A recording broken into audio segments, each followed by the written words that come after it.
Así ingresamos al bloque formativo de nuestro programa, un bloque en el que vamos viendo todo lo inherente a la desilusión y la neurosis.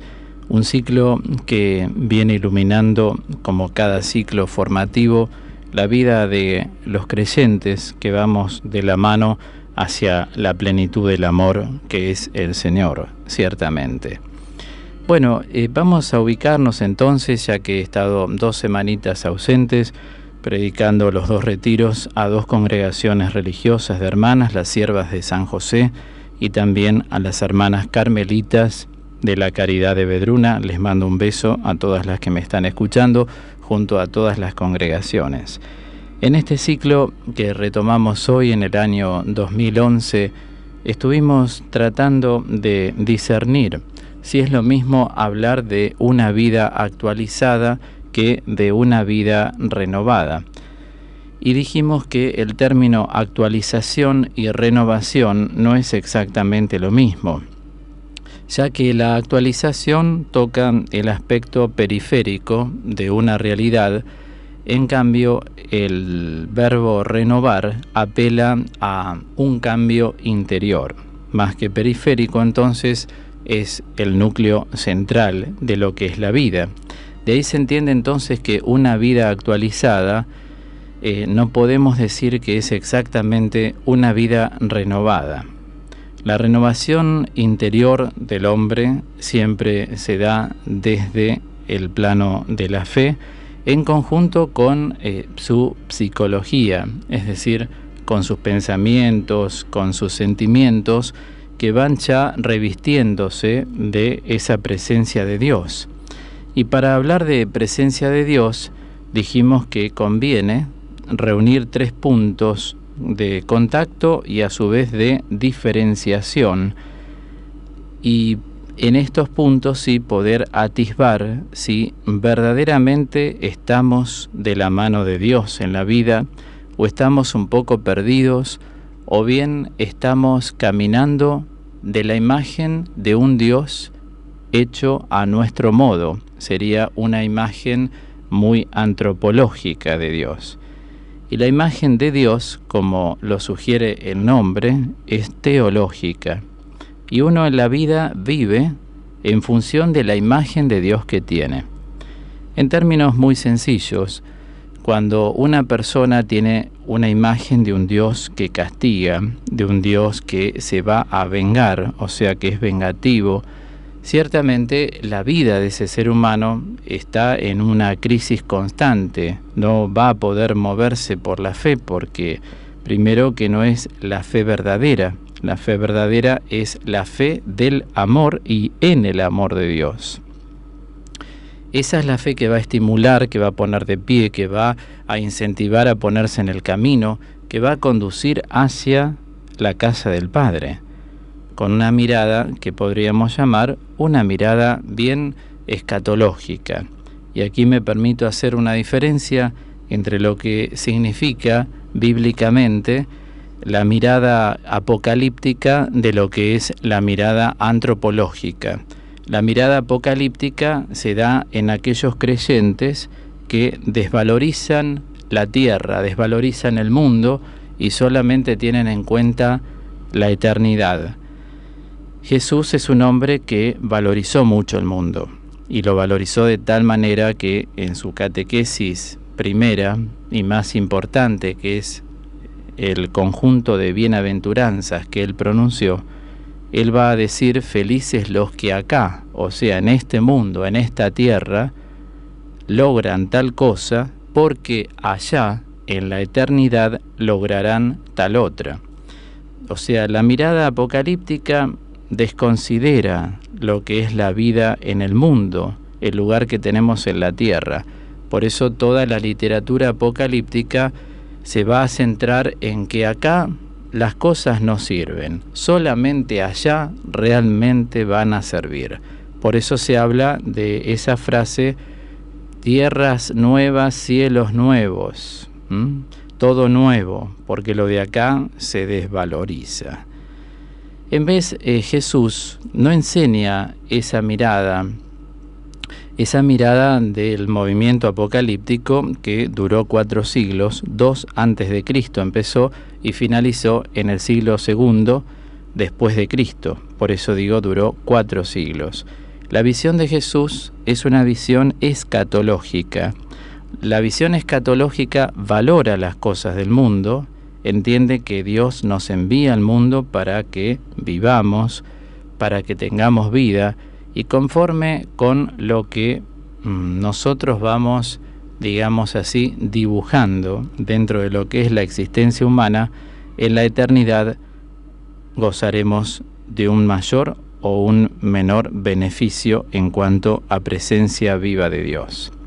Trato de hablarles con un lenguaje ayornado para que también mi audiencia vaya actualizándose en la terminología que estamos usando en la ciencia o en el saber teológico. Es decir, es muy importante considerar lo que uno hace en la tierra, porque justamente enfatizamos dentro del ciclo que el hecho de no valorizar la existencia humana genera una frustración, porque lo de acá no sirve para nada. Decía el domingo pasado en el programa Intimidad que yo he escuchado personas que dicen: yo vivo por mi perra, para que ella no me extrañe, porque si yo me muero, ¿ella con quién se queda?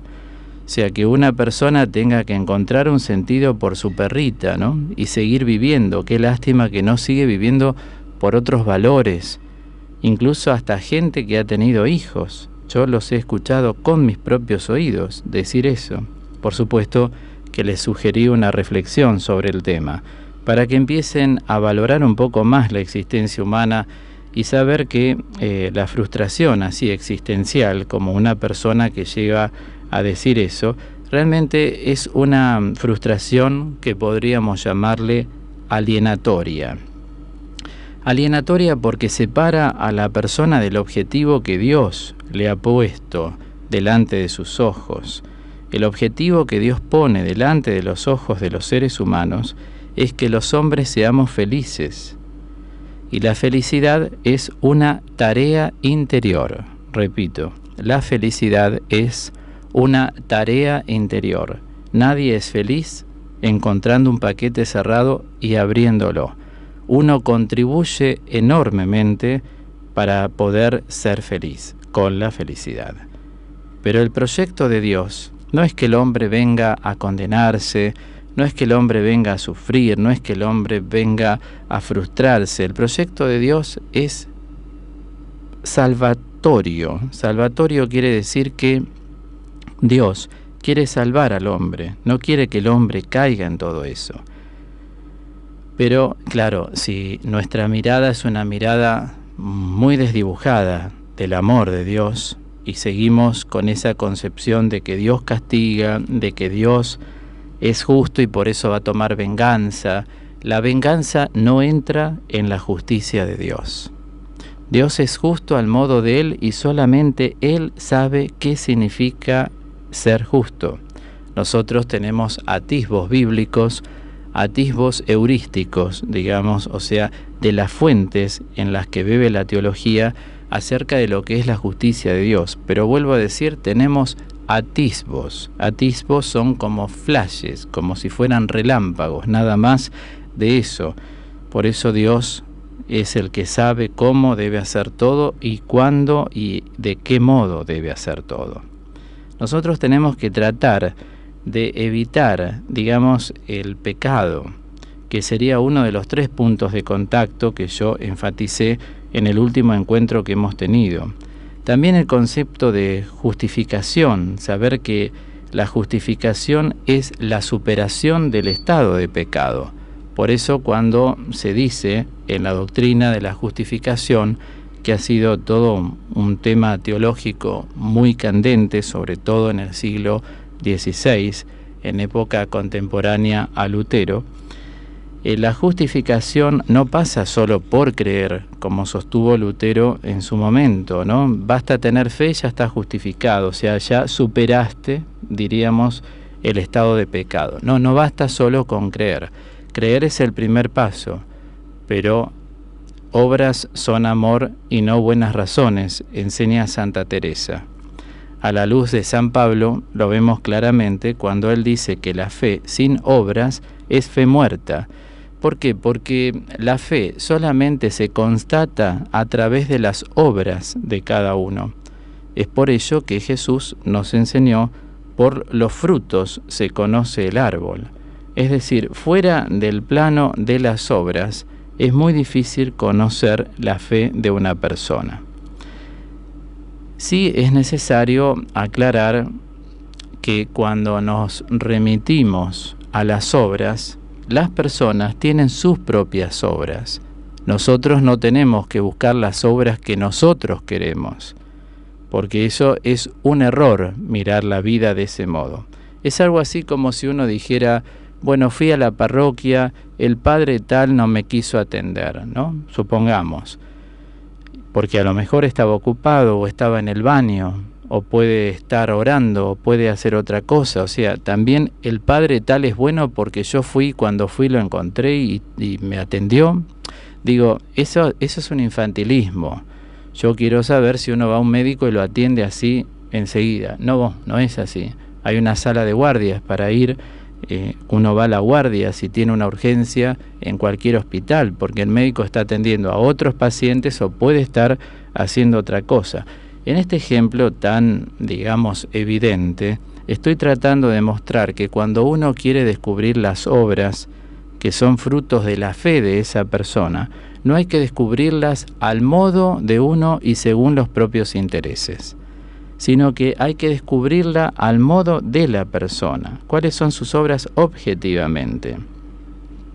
Ahora, yo sé que lo que digo es un poco utópico, porque uno no encuentra a veces personas que tengan esa buena predisposición. En general, hablo en general, en lo que es el género humano, uno encuentra personas que quieren entender a los demás según los criterios propios.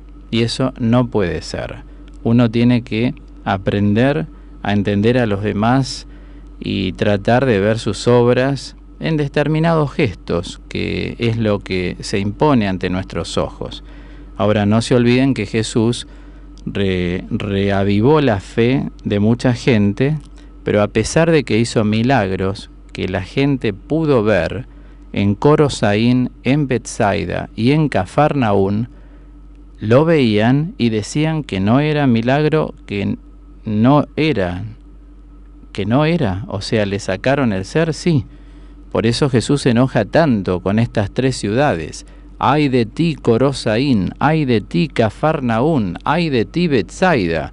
Que haciendo lo que hago no han creído. O sea, si el mismo Jesucristo el Señor, que es el único poderoso por ser Dios, realizó obras, daba vista a ciegos de nacimiento y decían que era mentira que veían, y ellos dicen: yo veo, vos sos así, asá y asá, y decían que no. Con esto queda todo clarísimo, que las personas muchas veces ven el ángulo de la distorsión y se ciegan, y no hay peor ciego que aquel que no quiere ver.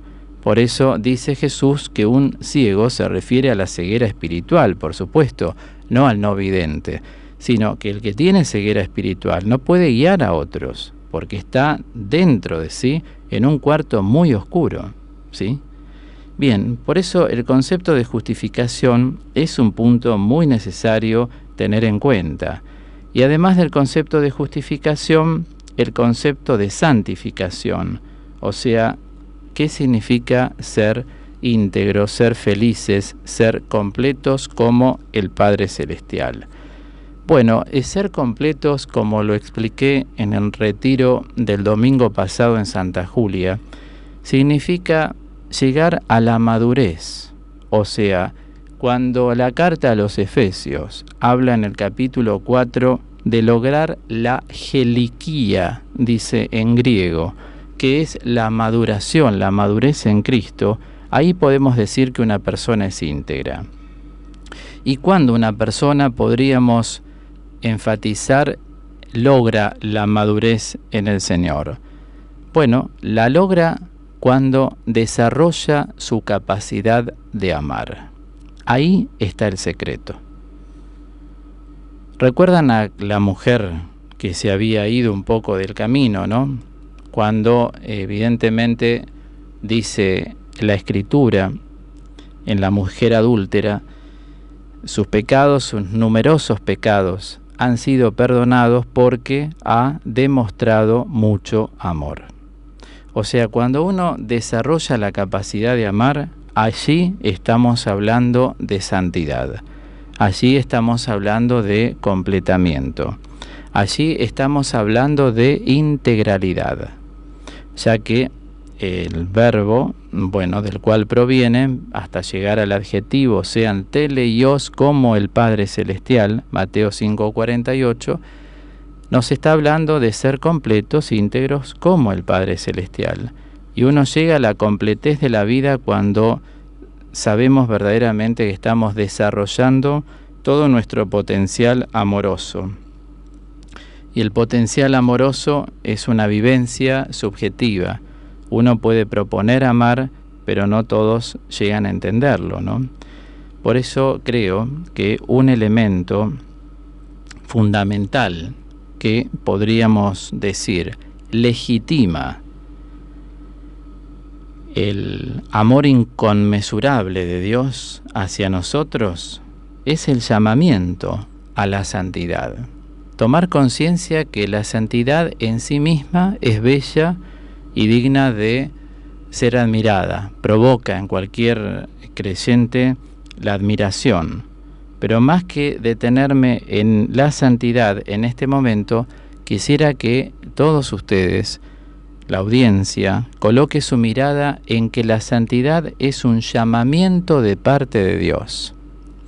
Comenté hace poco que a Juan Pablo II, en su pontificado, como canonizó a tanta gente laica sobre todo, también a otros religiosos, se lo criticó un poco y hasta se le llegó a decir alguna vez: santidad, ¿por qué usted santifica a tanta gente? Cuando parece ser que el proceso de canonicidad de alguien es como bastante arduo o complejo. Y la respuesta del Papa Juan Pablo II fue: la santidad es una vocación universal, o sea, no es para algunos, es para todos la santidad. Dios no quiere que algunos sean santos, Dios quiere que todos sean santos. Por eso este tercer punto de esta tríada cognitiva, así la llamaría, es un punto realmente de reflexión y muy importante para que en los momentos de desilusión o de neurosis en la vida, nosotros nos alojemos en el amor de Dios. Ustedes vieron que en los términos, digamos, de los frutos de la carne, parafraseando un poquito al apóstol San Pablo, la guerra trae más guerra. Me hizo esto, ahora va a ver lo que le hago. Me dijo eso, ahora va a ver lo que yo digo. Me hicieron eso, no saben quién soy yo, ¿no? Esas son palabras mundanas que las escuchamos en la gente que no tiene una espiritualidad trabajada. Las personas que intentamos trabajar la espiritualidad no tomamos las mismas armas. Nosotros somos de la luz. Esas armas de venganza y de resentimiento son las armas de las tinieblas. Y el soplo de Dios, dice la Escritura, hará que el mal no exista más. Solo el soplo de Dios. Por eso nosotros estamos llamados a valernos de las armas de la luz. Las armas de la luz son la caridad, las armas de la luz son la oración, las armas de la luz son bendecir aún a los enemigos más grandes que podamos tener. Las armas de la luz son perdonar a quienes nos hieren, aunque ellos jamás registren que serían capaces de pedirnos perdón por infamias, por calumnias, por desaciertos. Ahí está, sabiendo que la persona puede experimentar ese rechazo en la oficina, en donde esté, uno, otorgar el perdón sin que alguien venga a pedirnos nada, ni siquiera perdón, porque algunos jamás lo van a hacer, porque hay personas que no registran el mal que están haciendo, porque están tan imbuidas en las tinieblas que les parece normal ser así. Pero los que estamos en la luz, es el llamamiento de un cristiano ya en camino a la integración definitiva en Cristo, sabemos que nos manejamos, sí, con las armas de la luz. No las dejamos de lado, sino que las tomamos y fuertemente para contrarrestar el poder del mal, deseando hasta la bendición a los enemigos. Por eso Jesús dice, ustedes bendigan a quienes los maldicen, porque una persona que maldice entra al mundo de las tinieblas y del mal espíritu. En cambio dice, ustedes bendigan siempre, nunca maldigan. El Señor hace este paralelismo adverbial cuando dice, nunca maldigan, siempre bendigan. Por eso la gente que está en las tinieblas no tiene paz, nunca va a lograr la paz. Me hizo esto, va a ver lo que yo le hago, dijo esto, va a ver lo que yo... Nunca van a tener paz, porque hicieron la opción, a veces siendo cristianos, por estar en el mundo de las tinieblas y no en el mundo de la luz. Por eso le había dicho a Bush en su momento Juan Pablo II, no haga la guerra, porque la guerra engendra guerra. Claro, tal cual, es el mundo de las tinieblas, con miles de muertos, gente que queda sin vida. Por supuesto, Dios sabrá en la eternidad, Él es omnisciente, lo nuestro es tan limitado, la sabiduría del hombre tiene un límite y caduca ahí, ¿no es cierto? Porque hasta ahí se puede llegar. En cambio, el Señor está pidiendo permanentemente que uno entregue todo a Él. Recordemos que el cáliz es el lugar más apropiado donde uno puede inmergir, o sea, poner dentro de la sangre de Cristo todas estas intenciones desleales, calumnias, ofensas recibidas y tantas otras cosas que son negativas. La santidad es un llamamiento. Tenemos dos opciones. Optamos por Dios, el mundo de la luz, el llamamiento a la santidad, o bien optamos por el mundo de las tinieblas, de la destrucción y de la muerte eterna. Por eso los de Cristo no nos tenemos que mover según la carne, porque por supuesto, como yo lo he dicho a mucha gente que atendí también, cualquier persona es lógico que reaccione de un modo, digamos, a veces que supera toda paz o toda calma. Las personas, a medida que crecen, reaccionan como reaccionan. Algunos se hacen más sensatos y otros al revés, más insensatos. Es lógico que una persona reaccione, quiere decir que es normal la persona, pero después tiene que ser reflexiva. Reaccionar no es incorrecto, pero luego hay que entrar en un aposento intelectual donde la reflexión es la que tiene que primar.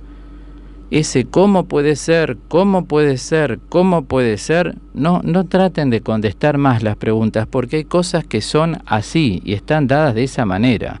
Y por más que vos traigas al mejor ejecutivo que pueda ilustrar, o sea, dar luz sobre algo, ay de ti Corosaín, ay de ti Betsaida, ay de ti Cafarnaún. Siempre recordá estos tres ayes de Jesús en estas tres ciudades.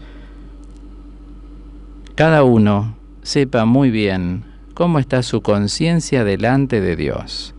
Recordemos que la conciencia, como lo recordé el domingo pasado en Santa Julia, es el primer vicario de Jesucristo.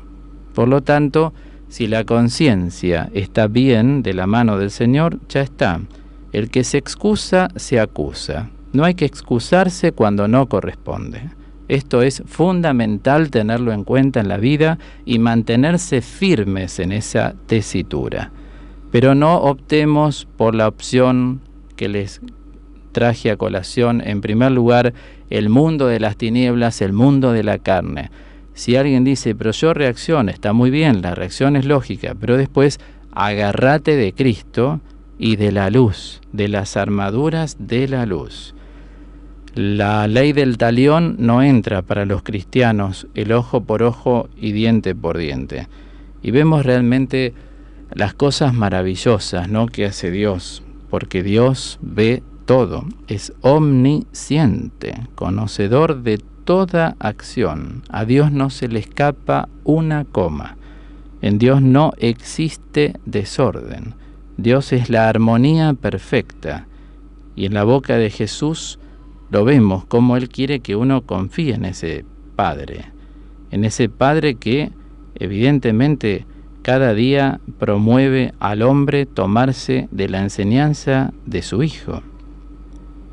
Cuando dice la Escritura, no tomen como modelo a este mundo, claro, el mundo es el mundo de la carne, y de la carne me refiero a lo que es propio del hombre, ¿no? O sea, el desorden, a esa parte de la carne me refiero. Siempre tengamos en cuenta que la palabra carne es uno de los 4 conceptos bíblicos antropológicos: carne, espíritu, alma y cuerpo. Y son palabras polisémicas. Esto equivale a que cada uno de estos términos se utiliza para distintas cosas dentro de la Sagrada Escritura. Por eso, repito, son conceptos bíblicos antropológicos. Y la carne denuncia la carne.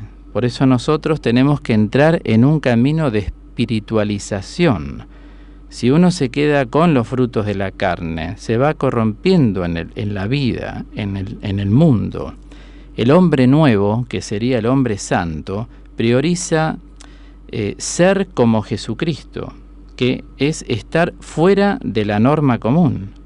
O sea, el hombre nuevo es anormal ascendente, mientras que el esclavo del pecado, el que toma las armas de las tinieblas y se hace amigo del mal y la mentira, es anormal y descendente.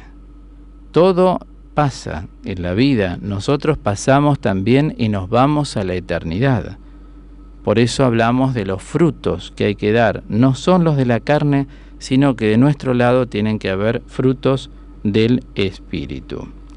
Hace poco, en una de las 2 congregaciones a quienes prediqué el retiro, la tanda de ejercicios de 5 días y medio, les hacía notar a las hermanas los distintos grados de firmeza que marca la metafísica. Cuando hablamos de la palabra opinión, la palabra duda, la palabra conjetura, entonces les decía, ¿se acuerdan que desde muy antiguo los más longevos dicen, no conviene que hagas conjeturas? Justamente la conjetura se estudia en un área de la metafísica que se llama la gnosiología.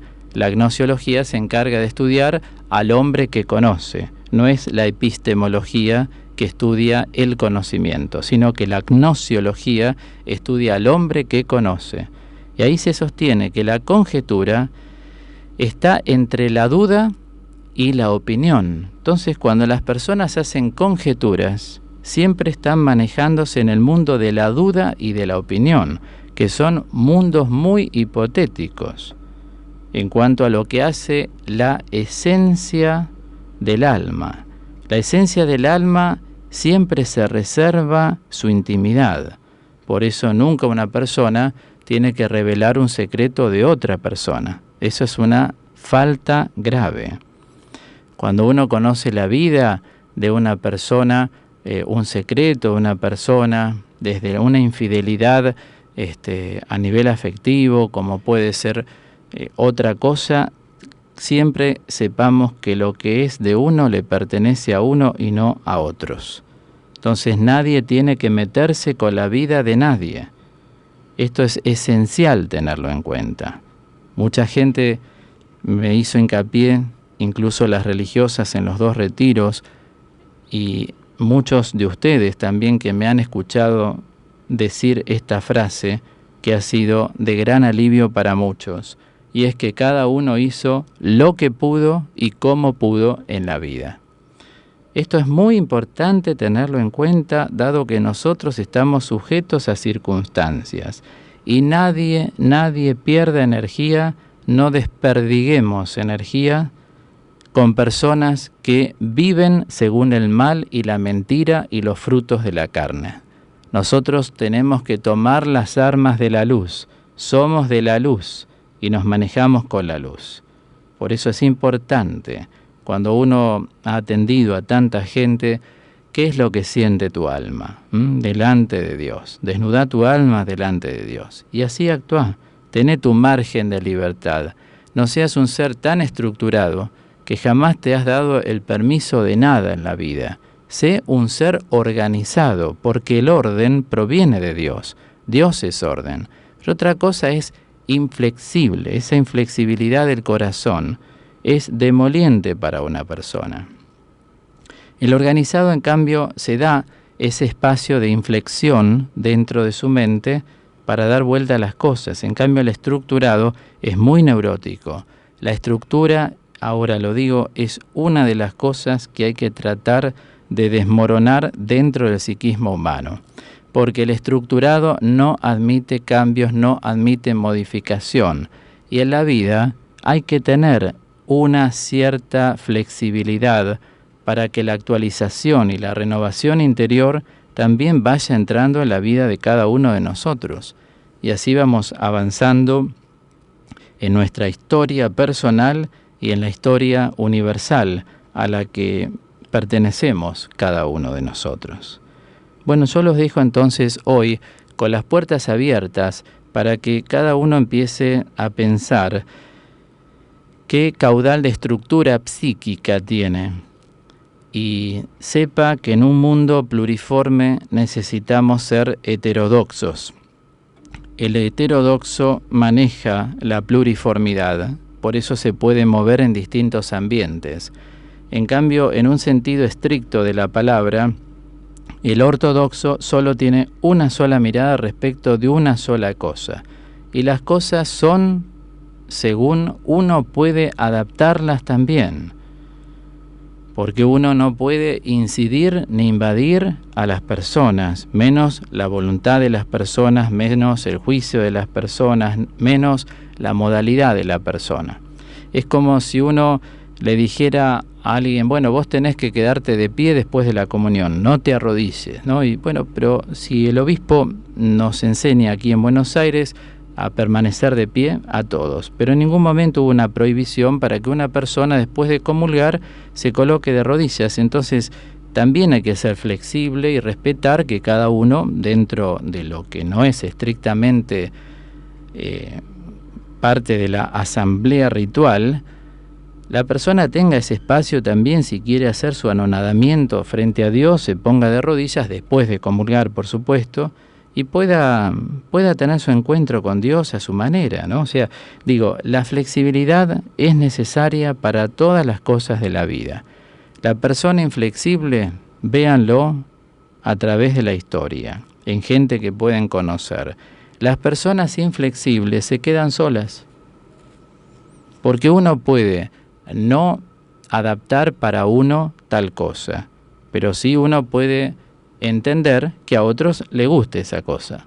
Es como la gente que dice, uy, qué feo es el sushi, y a mucha gente le encanta el sushi. Entonces uno tampoco puede tirar que es feo el sushi. Uno puede decir, a mí no me gusta el sushi, pero si a vos te gusta, pedí sushi. O sea, cada uno que pida lo que quiera, uno tiene que ser inflexible, porque de lo contrario no se puede avanzar en la vida. Hay gente que lo que a uno le parece lo proyectan en los otros y los demás tienen que hacer, moverse, entender cómo le parece. No, hay que dar un cierto margen de flexibilidad, sobre todo en las decisiones y también en las opciones y también en lo que puede hacer a las formas de las cosas. De lo contrario, si no vamos a la parroquia donde uno está acostumbrado, vamos a otra y nos sentimos raros. Por ejemplo, en un contexto litúrgico, ¿no? Uno va a esa parroquia que no tiene la forma que tiene la de uno, entonces ya uno se siente raro. ¿Por qué se va a sentir raro? Es bueno saber que en otra parroquia ven las cosas de otro modo y así lo ofrecen y uno va a misa y se pone en la fila de todos los que están allí. Bueno, esto va a permitir, desde el ejemplo del sushi, desde el ejemplo litúrgico, cada uno bájelo a la vida y piense dentro de su estructura psíquica, a ver si tiene posibilidades de un cierto movimiento, que haya un poquito de inflexión interiormente, porque de lo contrario espantamos a las personas de nuestro lado. La gente muy estructurada se queda sin nadie. O sea, el que se queda con esa persona o es un servil, no un servicial, sino un servil que hace todo lo que le dice, le dan órdenes, o bien es una persona al igual estructurada que la otra. Pero el servilismo no es servicio. Por eso también es importante que cada uno pueda realizar un servicio, no un servilismo con quienes los rodean y en todos los órdenes de la vida. Llámese una oficina para terminar un trabajo, llámese un encuentro religioso. Una cosa es servicio, otra cosa es servilismo. Por eso digo, no es lo mismo ser servil que servicial, ¿verdad? Entonces, si uno tiene una cierta inflexión interior, uno puede desestructurar un poco y puede moverse en un plano organizativo y bueno, porque el orden es necesario.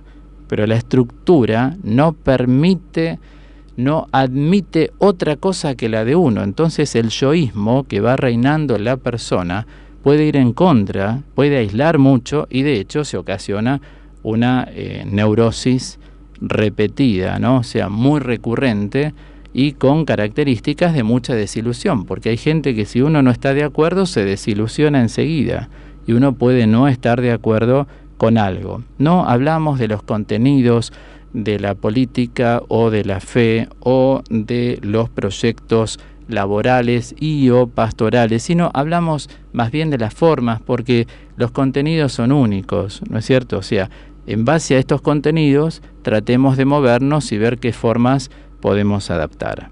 Bueno, estamos haciendo todo un trabajo interior, terapéutico, altamente terapéutico. Me alegro de que por radio, sin tener a nadie delante de mis ojos, en el sentido físico, pueda llegar a tanta gente y estarles ayudando a tantos a poder superar muchas cosas de la vida. Bien, cerramos aquí entonces con un tema musical. Ya viene con nosotros Rabito, ¿sí? El amor de Dios nunca se acaba.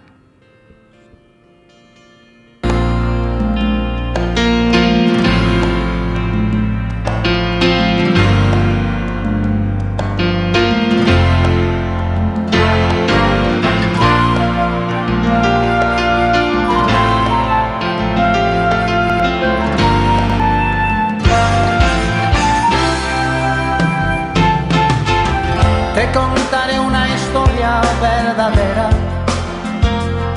y no lo quiero hacer así nomás a la ligera. Voy a contarte parte de mi vida, de lo que yo sentí cuando le conocí. Nunca olvidaré aquel gran momento. Era la iglesia, un solo espíritu y un cuerpo. Sentí que mi ser se estremecía. De pronto recibí lo que pedía. Mis labios tienen hoy un nuevo canto. Él me llenó con su Espíritu Santo. Qué hermosa sensación siento en mi corazón. Si mi hermano vives en victoria, en ti también verás caer su gloria. Es que el amor de Dios nunca se acaba. No, no, nunca se acaba. No, no, no, no.